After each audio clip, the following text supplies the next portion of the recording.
یا ایها الذین آمنوا اے ایمان خاوندانو لا تحرموا طیبات مگر حرام مزیدار پاک ما هغه احل الله لكم چې حلال کړی د الله جل شانو تاسو د پاره ولا تعتدوا زیاتې مکوئ د حدنا ان الله لا يحب المعتدين یقینا الله جل شانه من کوي زیاتې کوونکو سره وکلوا او خوري مما د اغنا رزقكم الله چې درکړی تاسو د الله جل شانه حلالا طیبا حلال پاک مزي والا واتقوا الله الذي او يركوا د الله نا الذي اغا الله انتم به مؤمنون چې تاسو پاغي باندې ایمان لري. سورة المائدة آیت نمبر 87. اعوذ بالله من الشیطان الرجیم بسم الله الرحمن الرحیم يا أيها الذين آمنوا لا تحرموا طيبات ما أحل الله لكم ولا تعتدوا إن الله لا يحب المعتدين وكلوا مما رزقكم الله حلالا طيبا واتقوا الله الذي أنتم به مؤمنون. صدق الله العظيم. مخی آیت مبارکوں کی اللہ تبارک و تعالی د اہل کتاب و یہود و نصارو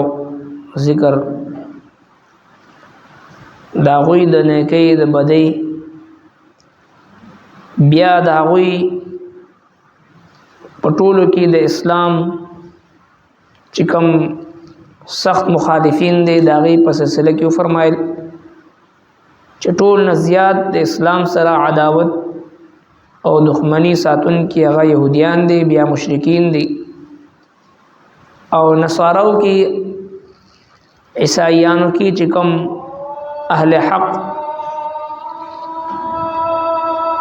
طلبگار د حق خلق دي او دغه سید الله جل شانه نه یریدون کی خلق دي د تکبر نه ځان بچکون کې خلق دې داوی تعریف الله جل شانه بیان فرمایل او بیا د صحابه کرامو د حبشي طرف ته د هجرت واقعي طرف ته اشاره فرمایل چې التکی د حبشي بادشاہ چې کله د قران کریم تلاوت وریدو او متاثر شو د خپل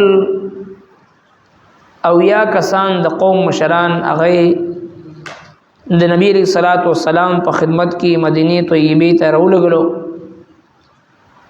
او دغه کسانو چې کله د نبی رسول الله والسلام په خدمت کې هغه د فقیرانه درویشانه لباس کې حاضر شو د الله محبوب پیغمبر ورته د سوره یاسین تلاوت او فرمایل نو دغه عیسایانو د سترګونه اوخ کې روان شوي نو پرونی آیتون مبارکو کی داغی واقعی ذکرو چې دغه عیسایان دغه نصارا چې پدوی کی رهبانیت دی د الله یره ده د دنیا نه کناره کشي اختیاري او دغه سید تکبر نه ځان بچ ساتي نو د هغوی چې کله تعریف ذکر شو نو صحابه کرام یو مجمع ناستوا هغه په خپل کې وی چې مونږ هم د نصارو په شانتي د نصارو چې کوم مشران دي دا هغه په شانتي د دنیا نه با کناره کشي اختیارو او چا په کې قسم وکړو چې نن پس به مونږه د دنیا خوند او لذتونه دا بنا اخلو او خپل بیبيانو سره با په خوب بسترو کې بنسملو خلباس دا بنا غوندو خخ خوراکي دا بنکو غړ او چکناهټ والا خوراک دا بنکو او د دنیا چې کم خواهشات دي دا بسر ته رسو نو چې کله نبی کریم صلی الله علیه وسلم ته پته ولګیدو نو د الله محبوب پیغمبر او فرمایل چې کم سيزونه الله تبارک وتعالى تاسو ته حلال کړی دغه تاسو په ځان باندې ولې حرام وي نو دغه واقعین بعد الله جل شانه دا آیتونه او ورپسې سبانی درس کې چې کوم آیتونه راتون کې دا نازل فرمایل او دغه سي دیم واقعه کې هم دغه سي راځي چې نبی علیہ الصلوۃ والسلام په وړاندې د نبی علیہ الصلوۃ والسلام مبارک د شپې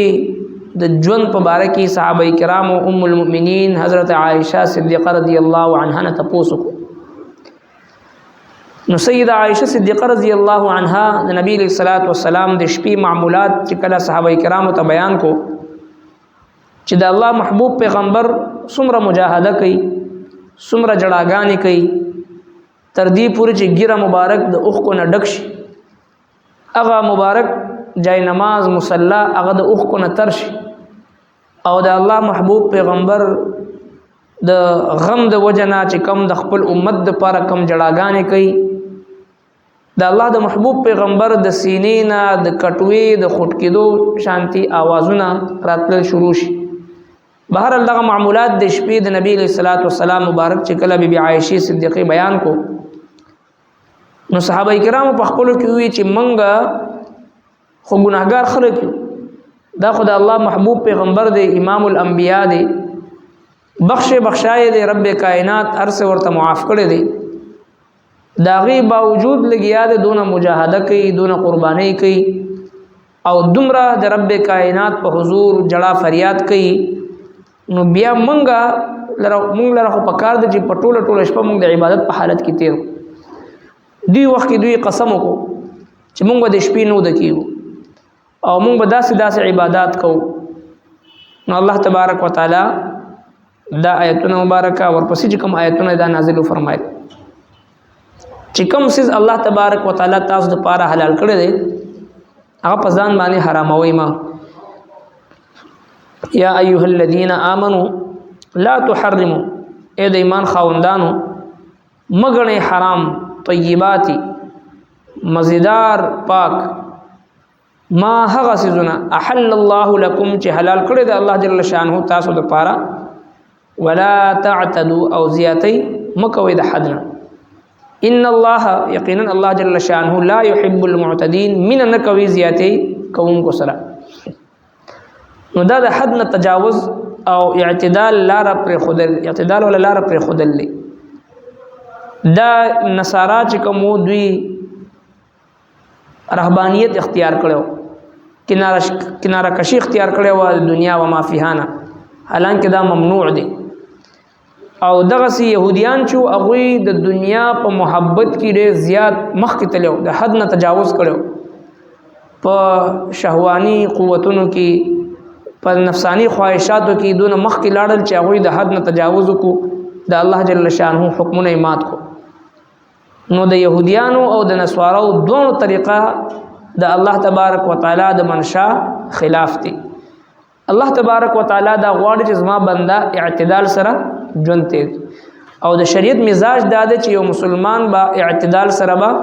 ژوند تیری افراط او تفرید د زیاتوالی او د کموالی د حد نه تجاوز بنه کوي په یو کار کې او د حد نه لاندې بم ناراضي نه بداسي کوي چې بالکل د دنیا و ما فيها نه کناره کشي او دنیا پریک دی او رهبانیت اختیار کی لا رهبانیت فی الاسلام په اسلام کې رهبانیت نشته دی چې سړی کاروبار پری دی رشتہ داری او تعلق پری دی د پاره چې کاروبار کوم دغه سره رشتہ دارانو سره مړی ژوندۍ کوم په معاشره کې خلکو سره لین دین کوم نو خامخه ګناه را نه کیږي یا چې د خامخه خلکو سره خفګانونه او لانجې او معاملات او لین دین راځي او لانجې جاخي پکې راځي نو لہذا ځکه کناره کشي اختیاروم او دنیا و ما فيها نه ترک تعلق کوم لا رهبانیت فی الاسلام دا اسلام کې نشته دی او که یو سړی وای چې نه زه دنیاوی معاملاتو کې په لین دین کې په کاروبار کې او په نورو کارونو کې داسې مشغوله یم چې ماته بالکل د عبادتو د پاره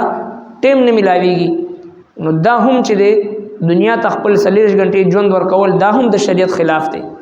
بلکې خیر الامور اوسطها بهترین کار چې دی هغه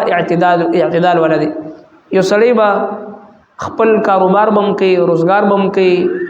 او رزق حلال بم غټي کسب معاش بم کوي مړی ژوندې بم کوي، معاشره کې به غم خادي بم کوي، لین دین بم کوي، خوږی ترخی بم د خلکو برداشت کوي، معاشره کې دنه به زندگی تیری او داغي باوجود بعد الله تبارک وتعالى عبادت بم کوي، خپل فرایض بم سر ترسي، خپل واجبات بم سر ترسي. دي ته وای کمال. ځکه د دې امت خصوصیت دا ده چې دا به د يهوديانو په شانتي به د دنیا پسې بزان وجنی نه او نه به د نسوارو په شانتي د دنیا نه بالکل کناره کشي اختیاري، بلکې دا به لار اعتدال، د اعتدال لار به اختیاري. څنګه چې الله تبارک وتعالى موږ تاسو ته په سوره فاتحه کې چې هر مانځ کې د هر مانځ په هر رکعت کې موږ تاسو ته ترغیب دی، موږ تاسو د الله تبارک وتعالى نه دا سوال کو صراط الذين انعمت عليهم غير المغضوب عليهم ولا الضالين. یا الله موږ ته نه غلا راوخیا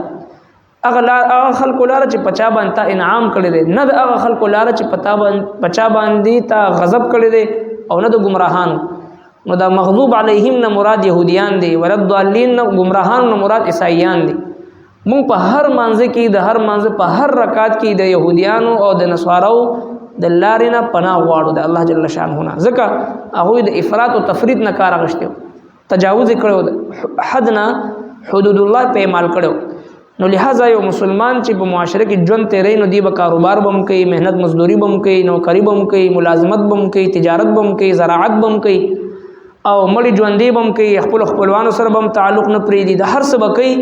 داغي باوجود به د الله عبادت کوي. نو دا کمال دی. دا څه کمال نه دی چې سړی کاروبار پریدي او کناره کشي اختیار کوي او رهبانيت هغه اختیار کوي. نو دا کمال نه دی.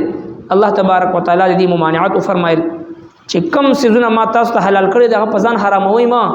خون واخلې د ژوندۍ نه، خو خوراک، خو اسکاک، خو لباس. ځکه د یو بزرگ په باره کې راځي چې هغه صرف صوفیو، هغه مخ ته چې کله یو خوراک راغی بهترین لذیذ خوراکو، هغه فورا هغه کې اوبو ګډ کړي، اوبو ور واچولې، دا هغه خوند ذایقه خراب کو. چا وته داسې ولي؟ نو ورته په جواب کې وایي چې زما نفس په دې خوشاله دو، نو ما راشه نفس لا سزا ورکا او د دې ذایقه چې دا خراب کا. دا خبره چې کله یو بل صوفي بزرگ ته عالم ته ورسېدو، هغه ورته فرمایي چې دغه بزرگ سره کچري علم وي نو دغه داسې کار نه وکړي، دغه ذایقه دار او خوندور خوراک به د کړی وي، د بدن هر وختنه به د الله جل شانه شکر ادا شو. نو لہذا الله تبارک وتعالى چې چاته وس ور کړی وي، توفیق ور کړی وي، نو خنخ خوراک، خنخ لباس، خنخ کور، خنخ سورلی دا استعمالول دا د تقوا خلاف نه دی، د پرهیزګاری خلاف نه دی، د شریعت د مزاج خلاف نه دی. نو دا خنخ لباس دي د پر استعمالول او خنخ نعمت دي د پر استعمالول چې الله تبارک وتعالى فرمایي واما بنعمت ربک فحدث. زما محبوب پیغمبر چې تا باندې ستا د رب چې کوم نعمتونه دغه اظهار کوا. یو سړی ته الله تبارک وتعالى نعمت ورکړي وي، مال او دولت ورکړي وي، هغه بیا هم چې د فقیرانو د ملنګانو او درویشانو په لباس کې ګرځي، نو دا د الله د نعمت ناقدری او ناشکری ده. الله جل شانه چاته څه ورکړي، کوم نعمت ورکړي، هغه اظهار کول پکار دي. ډیر خلک داسې وي چې د الله تبارک وتعالى نعمتونه پټي او هغه چې د نخ کار کوي او دغه سي د لوګي او تندي او فقر او فقیر صورت حال ظاهري جوړ کړی وي، ملنګي جون تیرې هن کې د الله تبارک وتعالى ډیر نعمتونه ورسري، هغه نعمتونو اظهار دا نه کوي. لہذا لا اعتدال په خرچ کی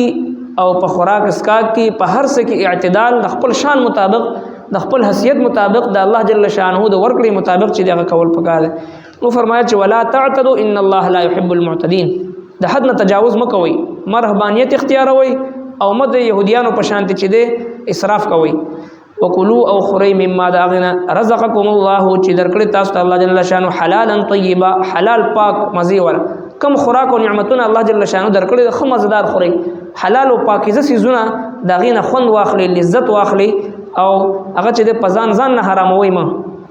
واتقوا الله الذي انتم به مؤمنون. يرکوي د الله نه هغه الله چې تاسو په ایمان لرئ، د الله تبارک وتعالى نه يرکوي. تقوا بیل سیز دی، د تقوا تعلق چې دی هغه د انسان حدیث پاک کې راځي التقوا ها هنا فی القلب. د تقوا تعلق د انسان د زړه سره، دا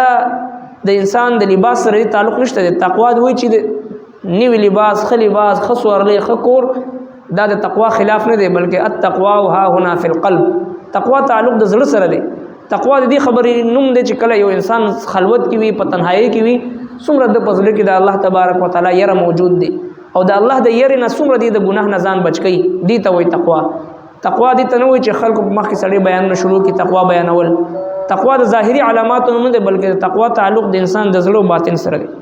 یا ایها الذین آمنوا اے ایمان خاوندانو لا تحرموا طیبات مګړې حرام مزیدار پاک ما هغه احل الله لكم چې حلال کړی د الله جل شانو تاسو د پاره، ولا تعتدوا زیاتې مکوئ د حدنا، ان الله لا يحب المعتدين یقینا الله جل شانه